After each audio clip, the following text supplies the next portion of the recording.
seen doom mat a takk jabar wala seen doom mat a dugg néegu sëy yooyu yëpp da nga koy gis. d'accord kon xanaa moom dina wuuteeg ñi nga xam ne xaj na amaguñ borom kër te ñu ngi utiliser li ñuy wax pilule de lendemain j'espère que xanaa ñaar yooyu buñ koy comparer nañ ne am na boo xam ne moo ci gën a woyof ci ñaar yooyu. waaw xam nga yooyu moom jigéen daal liñ koy conseillé na téye boppam ba am jëkkër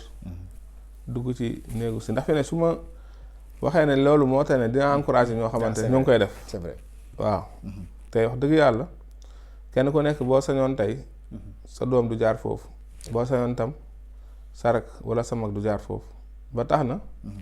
kenn ku ci nekk su fekkee ne yaa ngi koy def sa conscience na la mel yaa ngi def lu dangereux loo xam ne yaa ngi yàq sa àdduna